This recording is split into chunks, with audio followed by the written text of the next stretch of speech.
ఈ రాశికి అధిపతి కుజుడు కాబట్టి కుజగ్రహం అనుకూలంగా ఉండి వ్యవసాయ విద్య ఉద్యోగాలు మంచిగా కలిగి ఆనందమైనటువంటి యొక్క జీవనం అనేది గడపగలరు. మరి చంద్రగ్రహముల యొక్క శుభస్థితి వలన అనుకూలమైనటువంటి యొక్క ఫలితాలు కలిగి ఉంటాయి.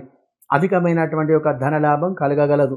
వృత్తిలో కానీ వ్యవహారములో కానీ మీరు చేసేటువంటి యొక్క పనిలో కానీ వ్యతిరేకాలన్నీ కూడా తొలగిపోయి మీ యొక్క వ్యాపారం అనేది లాభసాటిగా ఉండగలదు. మరియు కొద్దిగా విచారానికి లోను కాగలరు. వృత్తి వ్యవహార వ్యాపార విషయంలో వ్యతిరేకమైనటువంటి ఫలితాలు కలిగి అధికమైనటువంటి ఒక ధన నష్టం అనేది కలగగలదు. ఉద్యోగంలో ఉన్నటువంటి వారికి అధికారుల చేత ఆదరణ లేక కొద్దిగా మీ పదవికి ఇబ్బంది కలిగించేటువంటి యొక్క ప్రయత్నం అనేది కలగగలదు. మరి ఉద్యోగ ప్రయత్నం చేసేవారికి ఈరోజు గ్రహస్థితి అనుకూలంగా లేదు కాబట్టి ఆ యొక్క ప్రయత్నం అనేది విఫలమవుతుంది. మరి కాబట్టి మీ గృహంలో వాస్తు యొక్క దోషాల వలన అధికమైనటువంటి చికాకులు కలుగుతూ ఉంటాయి అనేటువంటి యొక్క గ్రహస్థితి అనేది ఉంది.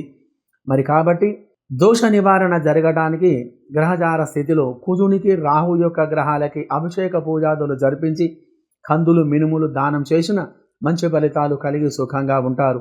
మరియు విదేశాలలో నివసించేటువంటి వారికి మరి ఈరోజు గ్రహస్థితి శుక్రుడు రాహు అనేటువంటి గ్రహాలు అనుకూలంగా లేవు కాబట్టి మరి ఈ రెండు గ్రహాల యొక్క పూజలు కానీ అభిషేకాలు కానీ జరిపించడం వలన మంచి ఫలితాలు అనేటివి కలిగి సుఖమైనటువంటి యొక్క జీవనం గడపగలరు.